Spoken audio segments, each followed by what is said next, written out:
Um país ao sul do Equador passou anos fazendo sua economia rodar em círculos inflacionários, transformando seu imenso território e os mais de 120 milhões de habitantes num verdadeiro laboratório experimental de teses e testes econômicos.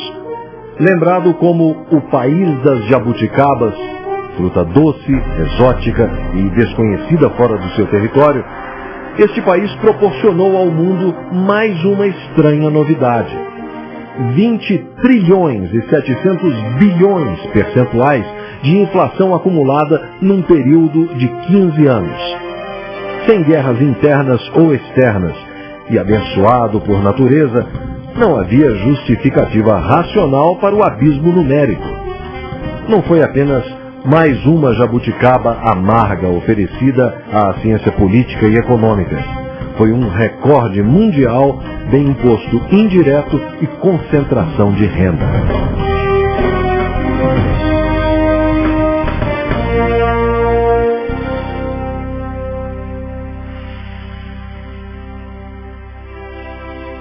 No princípio, era o pau-brasil. Depois a cana-de-açúcar, o cacau, o tecido, os escravos.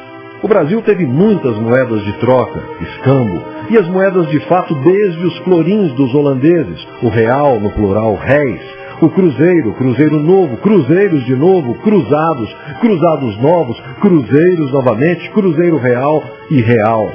Foi com Getúlio Vargas, a Segunda Guerra e a industrialização que o Brasil conheceu o cruzeiro. Ele voltaria ao cenário muitas vezes, e é com ele que começaria o trilionário mergulho no abismo da inflação. Tudo começa com efeito lá nos anos 60, quando o governo descobre que pintar pedaços de papel para pagar suas contas é um instrumento de fazer o bem, seja construir cidades como Brasília ou outras coisas. Vem um governo militar e combina duas coisas. Uma é anestesia, ou seja, a capacidade de indexação, correção monetária, mecanismos que permitem que alguns segmentos da sociedade convivam com a inflação de forma pacífica, e repressão, que é o governo militar. Então tá bom, se você, sindicato, não está satisfeito, não há o que fazer. E aí, durante o período militar, houve uma acumulação imensa de tensões, vamos dizer assim, nas finanças públicas e muita inflação reprimida. Em a democracia, em 1985, a inflação brasileira está na faixa dos 100% ao ano. Já não era pequenininha no final do governo militar. No final da administração do presidente Sarney, que foi o primeiro governo democrático que a gente tem em tanto tempo, o último mês do governo Sarney foi de 80% ao mês de inflação. Ou seja, como é que o Brasil vai de 100% ao ano para 80% ao mês no primeiro governo democrático, depois de 20 anos, 30 anos, sei lá quanto tempo de governo militar? Acumulou 20,7 trilhões por cento de inflação de abril de 1980 até 1995, em 15 anos. Isso é uma tragédia distributiva, econômica, de proporções extraordinárias, tá certo? Então, quem viveu esses 15 anos anteriores ao Plano Real, talvez só não tenha sentido tanta dor, porque tínhamos essa dose regular de morfina ou cocaína proporcionada pela correção monetária, que dava certa anestesia. A economia brasileira, na década de 80, passou pela experiência de vários planos de estabilização. Naquela oportunidade, esses planos tentaram tratar um doente com um tipo de medicamento que era errado. Fazendo analogia com o médico, quer dizer, o Brasil estava doente e apresentava uma febre. Obviamente, você teria que verificar quais seriam as origens dessa doença. Em economia, a gente pode dividir os fatores que afetam o fenômeno em dois: o mecanismo de propagação e as origens. O mecanismo de propagação corresponde à febre. As origens do problema na economia brasileira desde a década de 80 é, ainda hoje, a crise fiscal do Estado. Durante muitos anos o Brasil financiou seus gastos públicos com instrumentos da inflação. Na verdade, os governos utilizaram o espaço dado pela própria inflação para resolver os problemas dos gastos públicos. Os planos de estabilização, como o Plano Cruzado, eles identificaram na origem do problema a febre do paciente. Obviamente deram um antitérmico e, com esse diagnóstico errado, certamente não levou a economia a lugar nenhum. Nós tivemos então uma sucessão de planos de estabilização que foram um completo desastre. Tudo foi estudado criteriosamente e com seriedade. Mas este programa tem que ser um programa do povo brasileiro. Todos estaremos mobilizados nessa luta. Cada brasileiro ou brasileira será e deverá ser um fiscal dos preços. E aí, posso me dirigir a você, brasileiro ou brasileira, para investi-lo no fiscal do presidente, para a execução fiel desse programa em todos os cantos deste Brasil. Na verdade, era o Larida, depois Cruzado, um plano de Tércio Arida e André Lara Rezende, estudado desde o início dos anos 80. Ainda era uma teoria, mas o horizonte não apresentava muitas alternativas. Quando já estava assim na boca aí de sair o plano, alguém disse para o Sarney assim, né? Olha, mas o negócio é o seguinte, isso aqui é uma jogada de alto risco, se der errado vai ser uma hecatombe, né? Aí eu falei, não tem problema, a situação já está ruim, quer dizer, não pode ficar pior que isso. Então o que digamos assim, levou ao Sarney a tomar a decisão do plano foi mais ou menos que era uma última saída. Ao contrário do plano real, né, se chegou à conclusão de que o plano tinha que ser uma surpresa, tinha que ser aplicado da noite para o dia e tinha que ser uma surpresa. Eu mesmo dei uma entrevista desafortunada ao Jornal do Brasil porque fiz a referência crítica. Uma semana depois veio o plano, eu não sabia.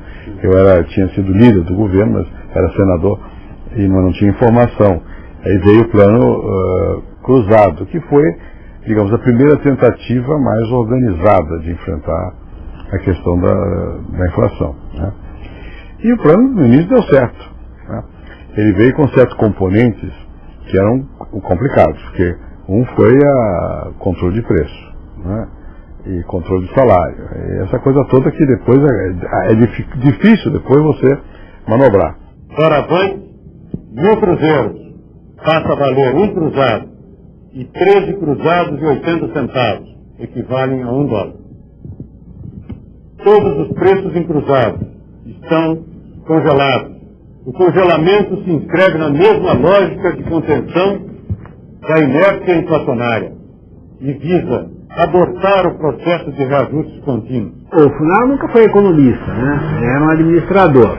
E ele não entendia muito bem. Para falar a verdade, o Funaro não entendeu e morreu sem entender o plano na sua lógica econômica e tal. O congelamento de preços, que era para ser uma peça acessória,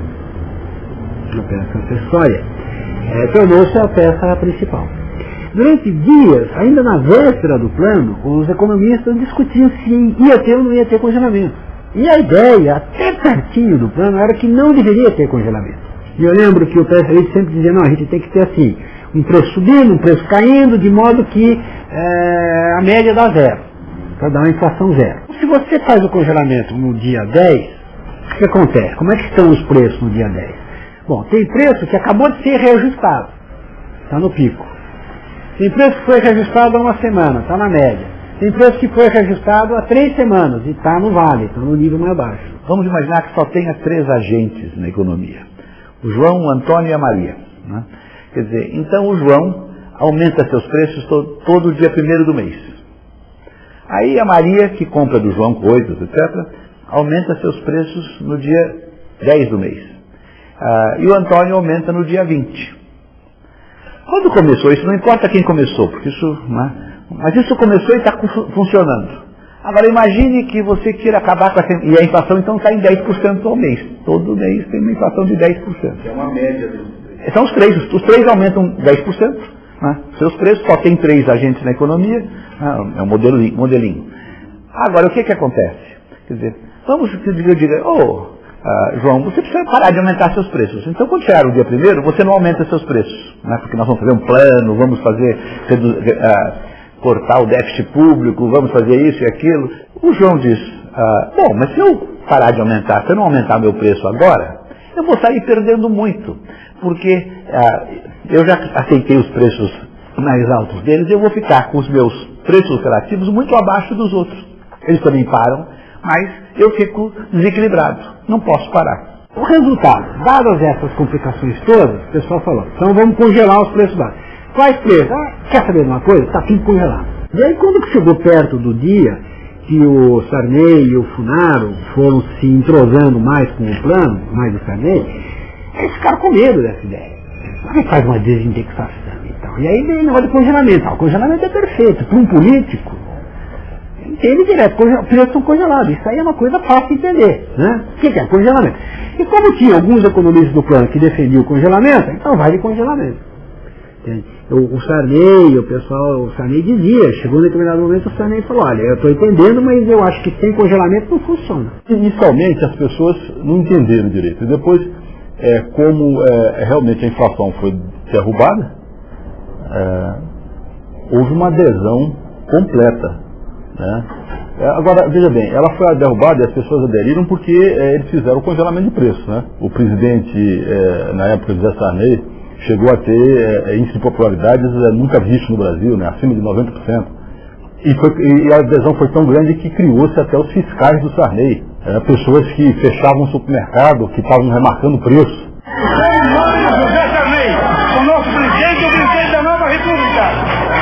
Um plano cruzado, que foi o primeiro plano mesmo, assim, mais forte que eles tentaram fazer para deter a inflação, no primeiro momento foi até interessante para a gente ter uma semana, pelo menos um mês de preços estáveis, era super interessante para a economia, as pessoas estavam mais animadas, estavam querendo comprar mais, querendo gastar mais, e a gente tinha como também ter uma ideia melhor do que estava acontecendo com o pequeno comércio da gente, né? Mas quando a política entrou no meio da economia, que eles proibiram o Funaro de reajustar os preços de 3 em 3 meses para que as empresas começassem de novo a colocar os produtos no mercado, entendeu? Começou a haver desabastecimento. Esse desabastecimento quase que acaba com as pequenas casas, porque eles não tinham poder de fogo para poder fazer compras. Eu me lembro que uma vez o ministro era o Dilson Funaro e eu era senador. O Dilson foi ao Senado, acho que em maio de 80, e quando foi 87, né? Não, 86. 86. Então, quando ele foi lá ao Senado, foi em maio de 86. Ele foi ao Senado para dizer que ele ia acabar com certos mecanismos de controle. Eu até apoiei. Mas isso caiu muito mal, porque todo mundo queria mesmo uma economia controlada, com o governo interferindo, né, com controle de preço, não sei o quê, porque era isso o hábito. Um pouco antes do cruzado, a gente fazia um remanejamento de preços semanal. Então no início do mês, você estimava uma inflação para aquele período e já fazia um aumento de preço. E durante a semana você iria corrigindo para mais ou para menos, dependendo da evolução dos preços. No plano cruzado houve o congelamento total, pegou todo mundo desprevenido. A demanda fluiu de uma forma bastante exorbitante, não havia produto disponível. Isso foi sendo levado durante 3, 4, 5 meses. Depois de 7, 8 meses, nós fomos obrigados a fechar as portas durante um período, porque não havia receita para fazer pagamento e não podia comprar algo por 100 e vender por 50. Ninguém faz mágica. Me lembro de um dos momentos mais difíceis, foi quando na época do plano cruzado. Porque com o plano cruzado houve um período maior. Me lembro de trabalhadores dizendo, poxa, Vicentinho, você do sindicato estão criticando o pacote, mas estou tomando cerveja baratinha aqui faz tempo.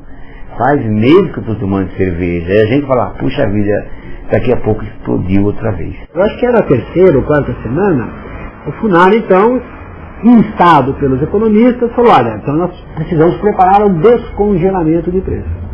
Aquilo caiu como uma bomba no Palácio do Planalto, e o Fernando Serra Mesquita, que era o secretário de imprensa do presidente, certamente falou com o Sarney, e Fernando Serra soltou uma bomba. Ele vai aos jornalistas e diz, falar em descongelamento é traição. Descongelamento é traição. E aí morreu, claro. O recado dado, a ideia de descongelamento morreu completamente, não se falava mais disso. Bom, e aí aconteceu o que era o esperado. Quer dizer, você tinha um consumo muito acelerado, dado o ganho de poder aquisitivo, e a economia não conseguia produzir o suficiente. Começou-se a importar muito. Lá pelas tantas o cara falou, olha, está faltando tampinha de cerveja. Teve que importar alumínio para fazer tampa de cerveja. Eu lembro que pessoas iam, aqui em Brasília, por exemplo, pessoas iam na periferia da cidade comprar carne que eram abatidas clandestinamente.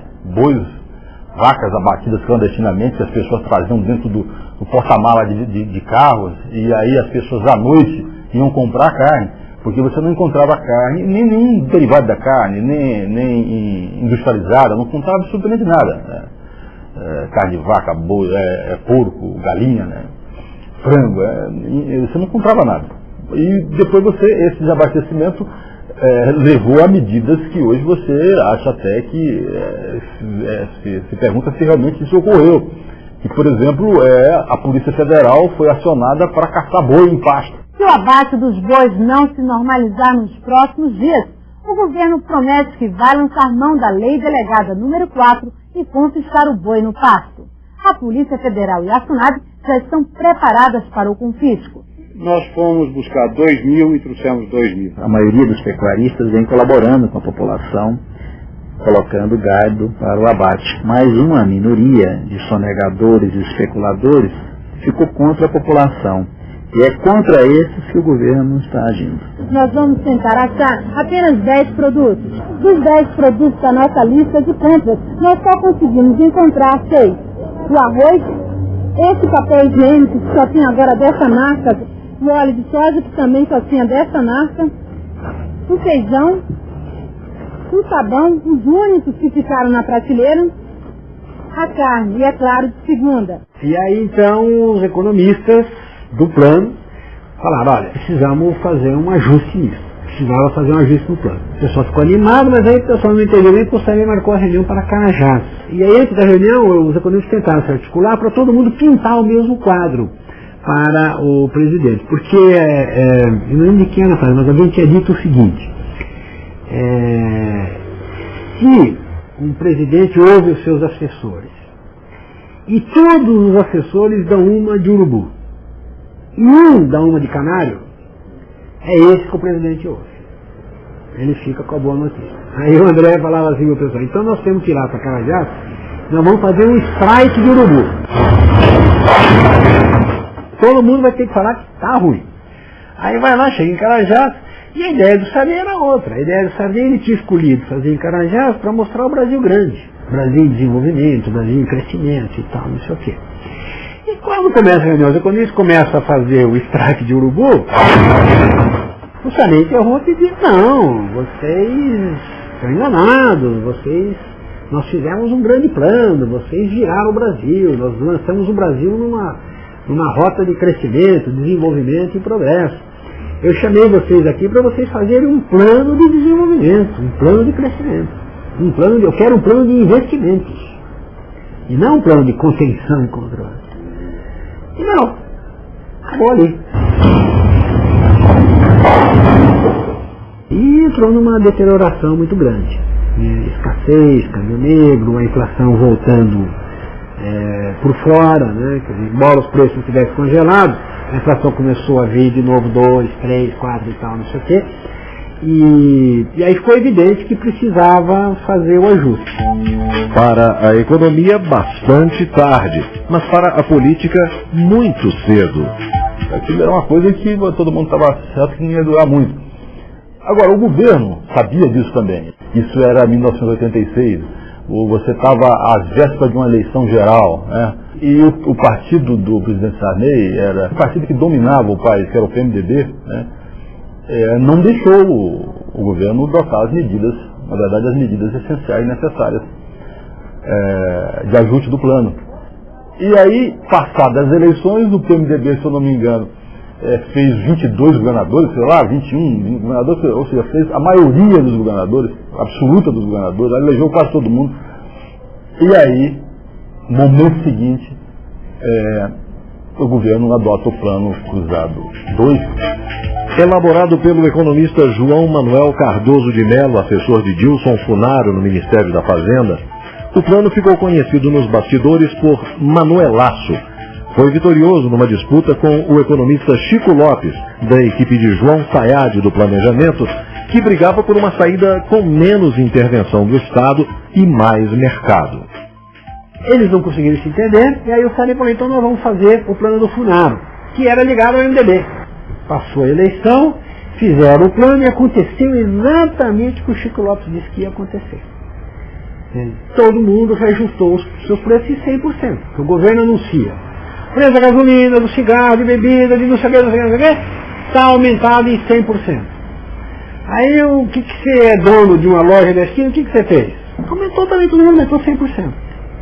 Foi o que aconteceu. Aí todo mundo deu aquele aumento geral de preços, aí o desrespeito ao congelamento foi total. Na verdade, isso tornou toda uma estratégia para esperar as eleições que se deram em novembro daquele ano, e eles conseguiram realmente eleger 22 governadores do PMDB. Quando o pessoal da política elegeu os governadores que queria eleger, no dia 15 de novembro, no dia 16 teve uma inflação imediata de 100% de tudo e apareceu tudo nos mercados novamente. As pessoas estavam informadas e sabiam que vazava água por todo lado e a manutenção do plano era artificial. Com um reajuste de preços dos principais produtos de combustíveis, energia elétrica, enfim, tudo.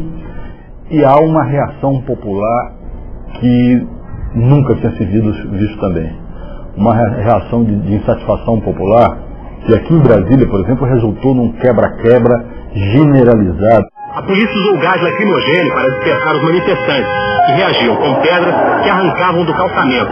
No meio do tumulto, vários ônibus foram queimados, e até carros da polícia. E houve necessidade de mobilização das Forças Armadas. Eu lembro que tanques foram acionados para conter a ira da população. Foi a primeira frustração, né? Com o chamado plano heterodoxo. Primeiro que não deu certo. Se o plano cruzado teve problemas, foi em grande parte porque o presidente não teve apoio político. Ele não tinha respaldo político. O programa era não conceder ao presidente Sarney que ele tivesse estabilidade. E sem esse apoio político foi impossível que nós tomássemos até o fim as decisões que nós podíamos tomar e que realmente não nos faltava apoio político. Ainda teria o lamentável episódio da moratória, né? O Brasil ainda quebrou no cenário externo, ficou $100, teve que fazer a moratória. E fez a moratória não por foi decisão política, mas porque acabou o dinheiro, acabaram os dólares. Mas aí, para transformar a moratória num gesto político, o Sarney fez um discurso horroroso, dizendo que o Brasil estava adotando uma moratória soberana, conclamando os outros países a fazer a moratória soberana, quer dizer, calote. Foi um grande problema que o Brasil teve. Essa moratória de 87 só foi ser resolvida em 94. A dívida só foi renegociada em 1994. Até lá o Brasil ficou em calote, fora do mercado, numa situação ruim. Fogo Cruzado, um filme de guerra. Iniciamos hoje uma guerra de vida ou morte contra a inflação. Os militares tinham voltado aos quartéis, mas o Brasil viu surgir um novo tipo de soldado nas ruas. Os fiscais do Sarney, o exército de consumidores contra a alta dos preços. Vou estourar com a boca do balão, nós vamos dar um fim a tal remarcação. Nós queremos que você seja remarcador de preços do nosso supermercado. E no dia seguinte está nos jornais, povo congela o descongelador. guerra está declarada mesmo. E finalmente são abertas as portas do supermercado. E vejam só a correria. Todo mundo correndo para pegar um litro de leite. A vitória parecia fácil, mas a guerra foi perdida por falta de munição. A produção não cresceu como o país necessitava. Com o fracasso do plano, os soldados foram às ruas para protestar contra o seu comandante. Mais uma vez, eu tô aí.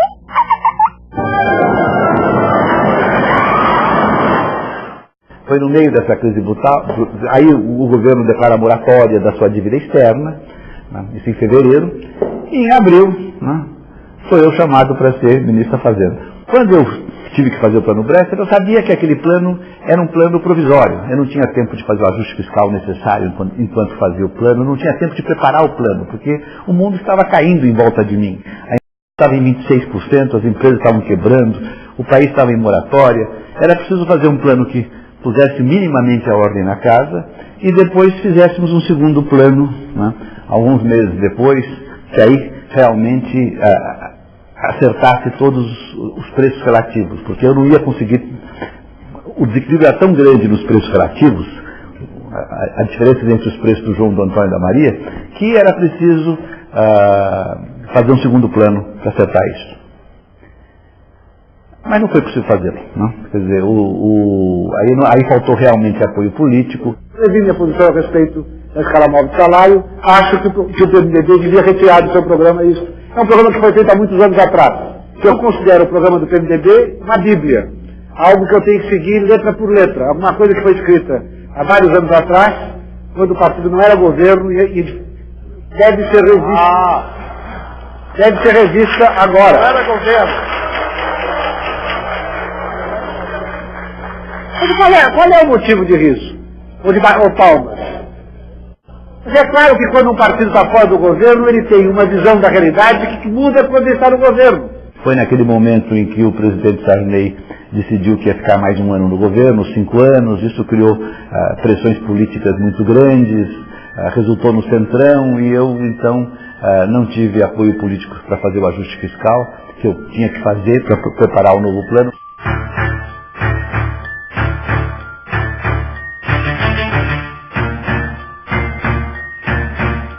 Aí tem o feijão com arroz com maiús, né, que esse plano era bobagem, etc. Vamos fazer feijão com arroz, né, que era outra bobagem muito grande. E aí, mas em seguida ele viu que o feijão com arroz não dava certo e fez o plano verão. As medidas que hoje tomamos só são possíveis de tomar em momentos de extrema necessidade.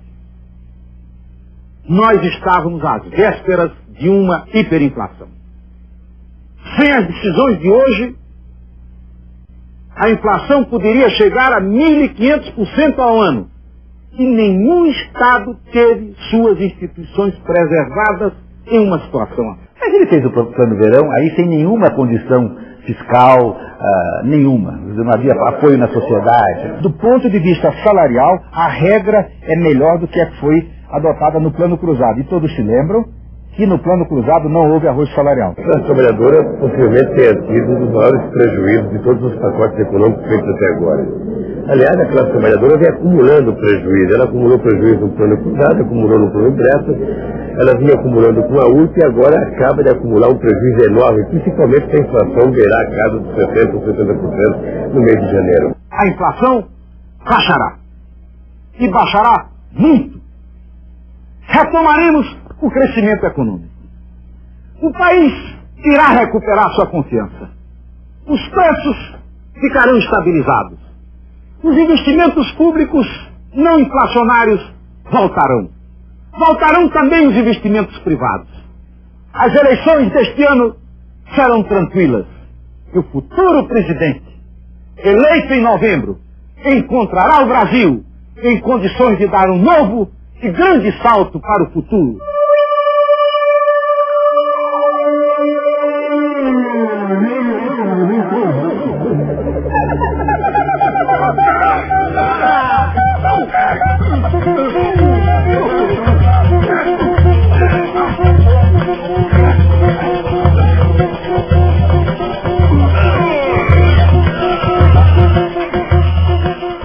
presidente Collor assume, depois de uma campanha política que praticamente dividiu o país, né? Ele assume com uma inflação de 80% ao mês, quer dizer, é uma coisa, realmente é um desafio, e aí ele lança aquela famosa frase dele que ele só tinha um tiro. Um rifle na mão e apenas com uma bala nesse rifle. E nós temos que acertar esse tiro de modo a liquidar a inflação. Ele simplesmente faz um confisco de todos os ativos financeiros do país, né? Ele confisca tudo. E deixa todo mundo com 50 cruzeiros, né, na época. E no caso do plano Collor, é bom lembrar que ele nos trouxe uma certa tranquilidade quando ele acusava o Lula de que se o Lula ganhasse as eleições, era o Lula que ia fazer ia pegar o dinheiro da poupança do povo. Então, como ele ganhou, as pessoas que viviam de poupança, que tinham poupança, que aplicavam na poupança, ficaram tranquilos. O instante ontem vivido por toda esta nação que dá a real dimensão desse momento histórico que todos nós compartilhamos. Hoje, como cabe ao governo eleito, adotamos as medidas prometidas no decorrer da campanha eleitoral. Na verdade, precisa ficar claro o seguinte, que nós temos uma moeda, que é uma moeda velha, contaminada, que nós queremos isolar. Essa moeda, esses depósitos vão ficar lá parados no Banco Central, rendendo correção monetária. E temos uma outra moeda que vai começar a circular na economia, que é o Cruzeiro, e que vai garantir um certo nível de transações que nós entendemos que é compatível com uma inflação mais baixa. Na verdade, vocês estão zerando praticamente a conta de todo mundo, deixando todo mundo com 50 mil cruzados, quer dizer, o salário desse mês, a metade do mês é 50 mil cruzados, e a pessoa que se vire como puder, não é isso? É isso, quer dizer, ela vai fazer uma prioridade, ela vai fazer uma orçamentação. E é bom que as pessoas se lembrem que não foi só da poupança, você confiscou conta corrente, quer dizer, você confiscou o dinheiro das pessoas sem aplicação nenhuma, o que estava lá dentro da conta, você não podia pegar. Então isso criou uma situação no Brasil, que foi uma situação, quem viveu aquela época sabe, uma situação de dramas pessoais inacreditáveis. Eu vi gente doente, gente que perdeu a voz, gente que morreu do coração, gente que ficou miserável, ficou pobre até hoje, gente que perdeu sua empresa até hoje. Tem marcas profundas nas pessoas. A grande até beleza, eu diria, desse plano, eu diria o seguinte, que exatamente esse mecanismo de oferta de moeda à economia, que é um mecanismo absolutamente não usual na história até da humanidade, eu diria, o Banco Central vai poder regular. Então, se nós sentirmos que a liquidez está muito apertada e que isso está gerando uma série de problemas, nós aumentaremos a oferta de moeda. Se sentirmos que não, está equilibrado, que a economia se acomodou, os preços baixaram, a economia se acomodou àquele nível de transações, nós ofereceremos menos moeda. Teve um fato que aconteceu, um cidadão, ele ameaçou se matar na entrada do gabinete que o ministro está fazendo. Era a ministra Zélia Cardoso de Mello, né? Entre as muitas experiências que o Brasil sofreu em matéria de combate à inflação nos últimos 15, 20 anos, a pior, sem dúvida nenhuma, foi o Plano Collor, que foi uma barbaridade, uma selvageria, eu diria, né? Porque houve um confisco generalizado de ativos monetários, o governo demonstrou na época um despreparo completo em termos de diagnóstico, medidas, né? Me lembro na época o Fidel Castro opinou sobre o assunto e quando soube o que tinham feito no Brasil, ele disse, eu em Cuba nunca fiz isso, nunca cheguei a esse ponto, né? Foi um radicalismo muito mal pensado que acabou danificando bastante a economia brasileira e bastante a credibilidade dos brasileiros nas aplicações financeiras no Brasil. O mistério da reunião noturna foi logo desvendado. No gabinete do presidente, a ministra demissionária se encontrava com o sucessor dela, o embaixador Marcílio Marques Moreira. Uma conversa rápida sobre economia, agradecimento do presidente pela colaboração, um aperto de mão e um afago na cabeça. Terminava assim a missão da ministra Zélia no governo. O ministro Marcílio imediatamente também voltou para a história de arroz com feijão, só que tinha outro nome agora, planos é uma besteira, planos não devem ser feitos, isso é coisa sem sentido nenhum, precisamos fazer a política econômica ortodoxa e acabou-se, etc. E a inflação estava em 20% ao mês, em dezembro de 1991. E o Marcílio faz um acordo com o Fundo Monetário Internacional formal, escreve, assina, etc. Vamos fazer um grande ajuste fiscal. Não precisava, o Collor já tinha feito o grande ajuste fiscal. Vamos continuar esse ajuste fiscal. Vamos fazer um grande aperto monetário. O Collor já tinha feito o aperto monetário, mas agora esse aperto monetário vai ser, vamos fazer uma enorme elevação da taxa de juros, acordada com a FMI, naturalmente. O que aconteceu um ano depois? Com este maravilhoso plano ortodoxo, não tinha mudado um custo brutal e nenhuma vantagem, nenhum resultado. Os Trapalhões no País das Maravilhas, uma comédia pastelão. O rei das cuecas! Eu tenho a força!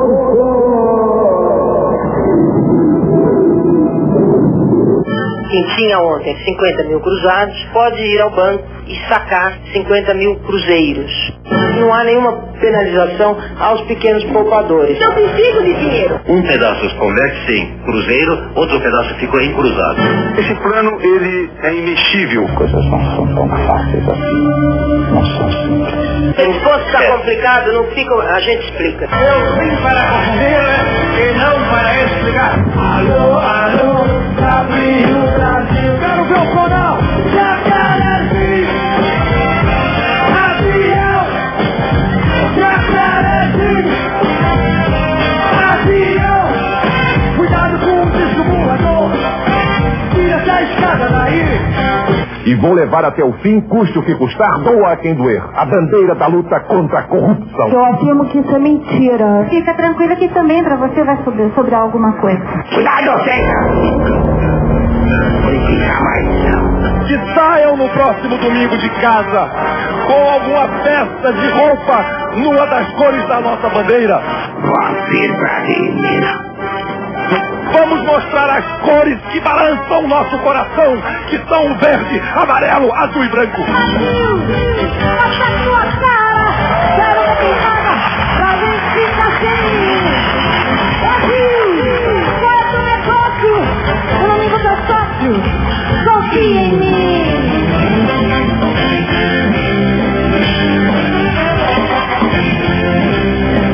Não me deixem só. Eu preciso de você. Muda o governo, né? O nosso Itamar Franco, né? Que eu considero um presidente importante no Brasil e um patriota, né? Ele não sabia nada de inflação. E ele, então, o que fez? Ele nomeou um ministro da Fazenda. Esse ministro da Fazenda não resolveu o assunto, ele demitiu o ministro da Fazenda. Nomeou outro. Não resolveu, demitiu esse ministro. Nomeou outro. Estava nos Estados Unidos, quando o presidente Itamar me chamou pelo telefone para dizer que ele ia mudar o ministro. Ah, por favor, presidente, não faça isso, mantenha o seu ministro aí, que está precisando de esforço. Não sei o que, não vai dar certo. Eu digo, bom, mas você não toma nenhuma decisão sem falar comigo, porque eu estou bem como ministro do exterior, eu não tenho aspiração de ser ministro da Fazenda e tal. No fim do dia, no fim da noite, estava num jantar na casa do embaixador, ele me telefonou, ajudando de hóspede, que não precisava mais falar comigo. E no dia seguinte de manhã, ele já me tinha nomeado. Assim, eu virei ministro da Fazenda. Aí ele remontou a equipe original, que era Pérez André Baixa, aí Pedro Malan, Chico Lopes e tal. Juntou todo esse pessoal de novo, aí com gente nova no pedaço, como o Gustavo Franco, e o Winston Fritz e tal. E aí, ao contrário dos demais presidentes e dos demais ministros, o Fernando Henrique tinha uma boa compreensão, sabia exatamente, entendeu todo o espírito do plano. O Itamar não entendeu, por exemplo. Até o último minuto, o Itamar queria que tivesse congelamento. E o pessoal do plano dizia que ele queria morrer, mas não fazia congelamento. Naquele momento, a sociedade brasileira já tinha entendido, né, que a inflação era um jogo de soma menor que zero. Quer dizer, quando eu fiz o plano Bresser, por exemplo, não havia essa ideia no Brasil. Quando eu falei quando eu cheguei no Ministério da Fazenda e falei em fazer ajuste fiscal, quer dizer, o PMDB, que era o meu partido na época, ele formou-se um grande movimento dentro do partido para me expulsar do partido, porque eu queria fazer ajuste fiscal. Havia setores do meu próprio partido no Congresso que achavam que não havia condições políticas para fazer um plano. e que não era necessário, que bastava diminuir um pouco a inflação, porque viria a eleição depois, e deixar isso para um governo mais estável, com maior expectativa de tempo de poder. Mas não era possível, né? Você não tinha como, a desordem era muito grande, você não tinha informação de nada. Quando foi feito o cruzado, na verdade, isso em 86, a gente nem tinha controle das contas públicas. Não é que se gastava demais, a gente não sabia quanto gastava, a gente não tinha controle. Então, o déficit público era mascarado pela inflação. Então você não tinha noção exata do tamanho do buraco. O Brasil tinha um desequilíbrio fiscal muito maior do que parecia, porque a inflação ajudava a escamoteá-la. A inflação é um nome véu, é uma poeira, um zumbido. Isso, não sabia exatamente o que é. Exatamente isso. Sabe por quê? E a razão era simples. Era porque quando você tem uma inflação de 2.000%, 2.500% ao ano, 30%, 40% ao mês, se você, um governador, ou um prefeito, ou a União, atrasa a liberação de uma determinada verba por, digamos, 15 dias, 30 dias, ela reduziu em termos reais aquela verba em 20%, 30%, 40%. Então parecia que você olhava as contas fiscais no final de um ano, parecia que elas não estavam tão mal assim, mas na verdade elas não estavam tão mal assim porque a inflação havia permitido esse processo de corrosão dos gastos nominais em termos reais, e havia um pouco mais de indexação de receitas do que de gastos. Estava bem a economia, 92, 93, 94, foram anos muito bons do crescimento econômico, apesar da inflação. O problema da inflação não é que ela impede o crescimento. Crescimento é uma coisa vazia. Crescimento para quem? O povo não. O povo estava sofrendo. Porque não tinha, as empresas estavam ganhando. Tinha taxa de lucro bastante elevada. Só que eu, como ministro do exterior, ia para o exterior e dizia isso, ninguém acreditava por causa da inflação. Mas está tendo, a economia está dando resultado, ninguém acreditava. Com razão, porque são resultados à custa de distorções. O salário mínimo, no mês que antecedeu a minha ida para o Banco Central, em agosto de 1993, era 4.638.900 cruzeiros, que era a moeda da época. Esses 4.638.900 cruzeiros tinham um poder de compra equivalente a umas 75 URVs, na época que o salário. Mostrar que o número de milhões, ou de algarismos em que o salário se expressava, não queria dizer muita coisa. O que importa sempre é o poder aquisitivo, o poder de compra de um determinado salário, que é tanto maior quanto mais sob controle está a inflação e o trabalhador sabe que tem a preservação do poder de compra do seu salário. Aí vamos dizer, começa o pesadelo. Tá? Quando o pesadelo começa, é certo também dizer que começa um aprendizado sobre o que está acontecendo com o Brasil, o que há de errado com o Brasil. Não temos como é guerra civil, furacão, maremotos, é um país abençoado, como é que pode ter inflação de 80% ao mês? E nós tivemos aí, sei lá quantos congelamentos, 4 pelo menos na minha conta, todos fracassados. Nós temos que sofrer esse tanto de tentativas fracassadas de curar a nossa infecção com um banho frio, para aprender que tinha sim alguma coisa de errado com o Brasil. E quando a gente adquire essa consciência, é mais ou menos ali na altura do real. Começamos criando o chamado PAI, Plano de Ação Imediata, que era um pouco arroz com feijão. Quer dizer, vamos segurar o orçamento, vamos cortar o orçamento para 50% dos gastos, vamos, enfim, tomar certas medidas de recomposição da verdade fiscal, vamos produzir para o ano seguinte, foi em 93 para 94, um orçamento mais realista, orçamento de verdade, vamos chamar tapar os ralos, que era do desperdício, que era muito grande mesmo. Na inflação você nem sabe quem roubou, quem não roubou, que é uma confusão imensa. Aproveita muito os malandros, e o liberar ou não liberar verba é uma coisa terrível, porque se quando libera depressa é vantajoso, quando se atrasa não é, então isso dá margem à intermediação. Era um clima muito, muito negativo. Claro que nós tínhamos muito medo, e sabíamos que não dependia da nossa convicção, dependia de todo o entorno dentro do qual nós estávamos trabalhando. começa com o ministro Fernando Henrique, que era o 4º ministro do presidente Itamar. Os 3 anteriores saíram em condições complicadas. Nós estávamos há 1 ano e meio de eleições, quer dizer, tudo parecia indicar que nós íamos repetir o final do governo Sarney. E mais, o Congresso estava paralisado pela CPI dos anões do orçamento. O apelido de anões é porque quase todos esses parlamentares são pessoas de pequena estatura. João Alves negou que recebesse propinas, mas suas 13 contas bancárias registravam um movimento superior a 50 milhões de dólares nos últimos 5 anos. Ele foi apontado como chefe dos 7 anões. O que deu cabo é o seguinte, é que a minha vida, até eu deixar esse orçamento, eu realmente vi dificuldade financeira. Depois que eu deixei e abandonei e esqueci, Deus me ajudou e eu ganhei dinheiro. Então, os grupos organizados na Comissão de Orçamento que se opunham aos controles não tinham mais força. Né? É agora que pode fazer. No momento que está tudo organizado, os interesses não vão permitir que se faça. Mas, curiosamente, o fato é que todos esses elementos que pareciam apontar para o desastre foram exatamente aqueles que configuraram meio que um vazio de ideias e de liderança. E foi isso que o ministro da Fazenda, Fernando Henrique Cardoso, ocupou.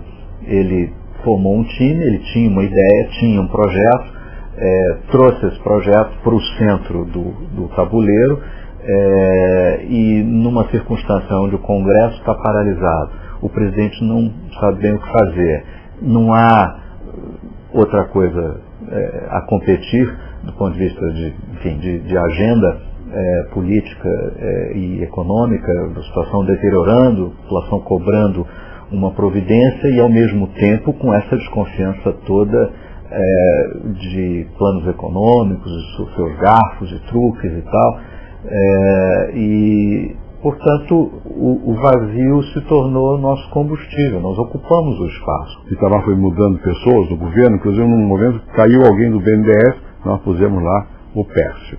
Então você tinha o Pércio, você tinha o André, você tinha o Baixo, você tinha o Gustavo, você tinha o Malan. Caiu o presidente do Banco Central, botamos o Malan.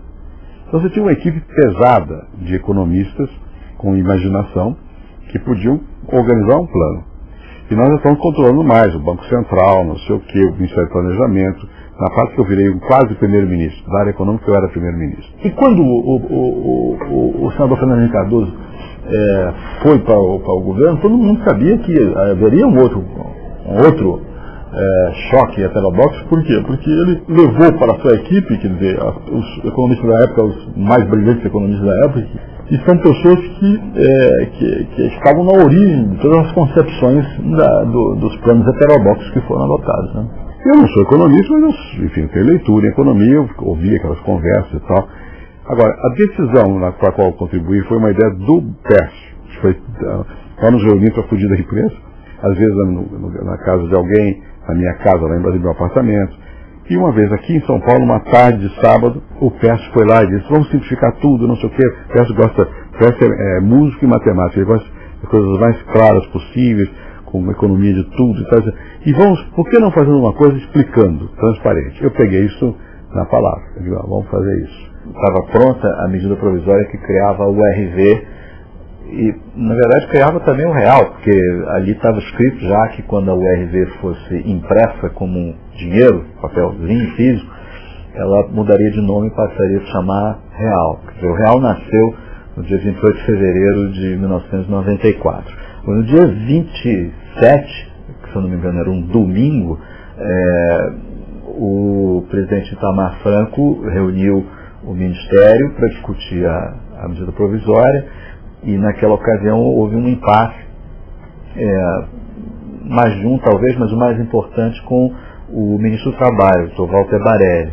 E o impasse foi tão sério que no meio do decorrer dessa reunião, que durou praticamente a tarde inteira, eu me lembro de ter entrado na reunião na hora do almoço e sair na hora do jantar, no decorrer dessa reunião o ministro Fernando Henrique pediu demissão assim umas 3 vezes, que eu tenho anotado, pode ter sido até mais. Ele tinha solicitações que eram muito parecidas com as coisas que fizeram o cruzado dar errado.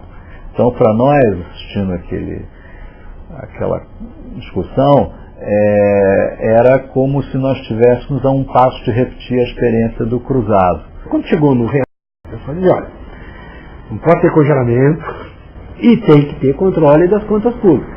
E daí que veio o tal Fundo Social de Emergência. Que é mentira, né? Que não é fundo, não era social e não era de emergência.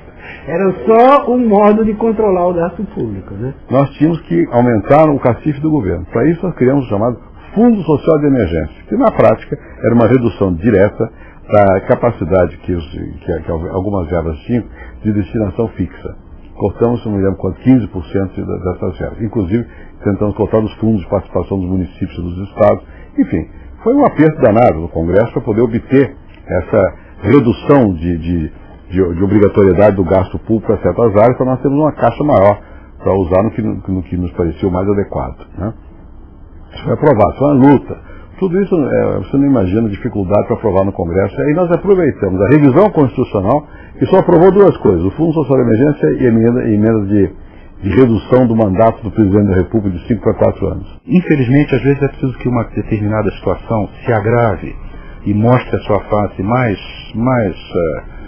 dura e mais cruel, para o país conseguir mobilizar vontades, corações, mentes, apoio político, coalizão de forças para dizer, olha, nós não podemos continuar vivendo desta maneira. Essa coisa que quem fez o plano, quem fez o plano foi os técnicos. Eu fiz politicamente, ajudei a fazer. E o presidente Amado deu respaldo. Ninguém faz uma coisa sozinho, isso não é uma coisa, não é um artigo de jornal, é uma reconstrução das instituições no país. No plano real, se impediu então de que o financiamento dessa crise fosse feito através da emissão de moeda. Então, com o plano real se estanca essa fonte de emissão e o Banco Central, desde então, passou como objetivo o controle da inflação. Você poderia dizer o seguinte: o teste de um programa de estabilização bem sucedido é quando a economia passa então a crescer com estabilidade, né, monetária. Essa segunda etapa o Brasil não conseguiu ainda realizar, né? O problema do crescimento é hoje o problema central, né? O Brasil está, desde o início dos anos 80, basicamente estagnado em termos de produto por habitante. Então tem uma geração inteira de brasileiros que nasceu em 1980, por aí, não sabe o que é crescimento econômico sustentado. O Brasil, vamos pegar bastante caso aqui, nós estamos falando que o Brasil é um país que, por conta da instabilidade macroeconômica e possivelmente por conta de medidas que não tenham sido as melhores, as mais adequadas para procurar resolver o problema da instabilidade macroeconômica, pagou um preço extremamente elevado de 25 anos de baixo crescimento.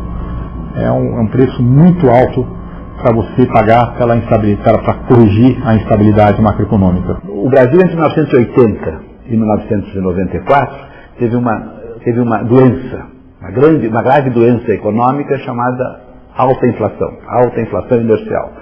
Quer dizer, a partir de 1995, terminada a alta inflação inercial, o Brasil infelizmente passou a ter uma outra doença, que é a alta taxa de juros e a baixa taxa de câmbio. Há toda uma argumentação dizendo que se o governo baixar a taxa de juros, a inflação volta.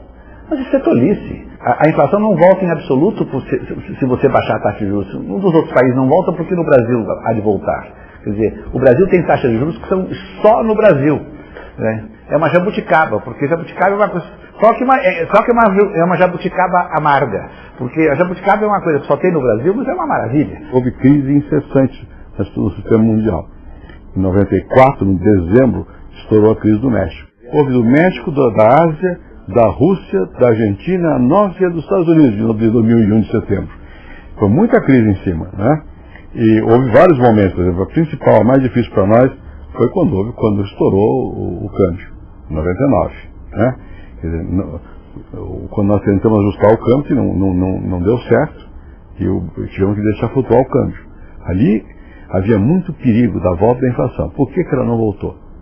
Ela não voltou porque nós tínhamos acabado por quebrar a indexação. Levamos 4 anos quebrando a indexação. O plano real, que foi o mais, vamos dizer, talentoso dos planos de estabilização, que ao invés de controlar todos os preços, ele decidiu controlar um único preço, que foi o preço do câmbio.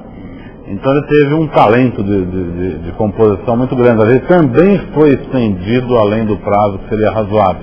O próprio presidente Fernando Henrique falou que hoje, olhando para trás, ele concorda que a paridade cambial não deveria ter sido mantida por um tempo tão prolongado. Começa um novo capítulo da história brasileira da inflação. Nós não estamos mais no terreno do exótico, não somos mais uma hiperinflação, um país esquisito, sempre tendo que explicar jabuticabas para os estrangeiros. Nós continuamos um pouquinho exóticos, porque o Brasil, a despeito de ter vencido a hiperinflação, continua o campeão mundial de juros. A gente não quer acreditar que tem alguma coisa errada que faz os juros no Brasil ser tão alto. Só porque tem uns caras lá no Banco Central que são teimosos. Antes fosse, até porque muita gente passou por lá, muitos que gostariam de fazer o bem, que fazer o bem é bom, mas por que não fizeram? É porque não é tão fácil. O Estado brasileiro tem que ter disciplina fiscal, seja um governo de esquerda, seja um governo de direita. Aqui na América Latina, o Chile aprendeu isso, e mesmo depois de Pinochet, o Partido Socialista que assumiu o poder, certamente não brinca com esse tipo de coisa. É a economia mais organizada que nós temos. Quer dizer, outros países europeus que são de esquerda, certamente eles não pensam em fazer populismo com as contas públicas. O Brasil aprendeu isso, finalmente o Brasil aprendeu isso. Depois da crise de 99, o Brasil começou a fazer esforço fiscal, um controle mais ordenado da inflação através da introdução do mecanismo de metas de inflação e câmbio flexível. Essa consolidação do ajuste macroeconômico que foi feito no Brasil ao longo dos últimos anos, ela teve um preço sim, o preço foi um baixo crescimento, mas o resultado foi uma situação extremamente sólida do ponto de vista macroeconômico, que permite que o Brasil possa crescer de forma consistente. Mas o campeão do exótico e das jabuticabas continua sua cultura como um líder mundial, e não apenas em juros.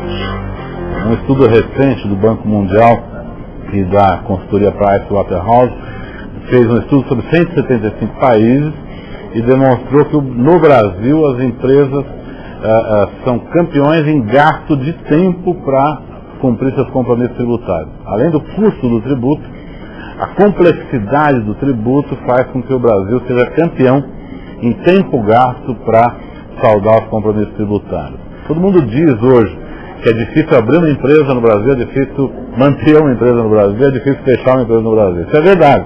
Agora, não adianta só dizer isso, é preciso ir melhorando a legislação para que o ambiente de negócio no Brasil seja mais favorável. Um país ao sul do Equador.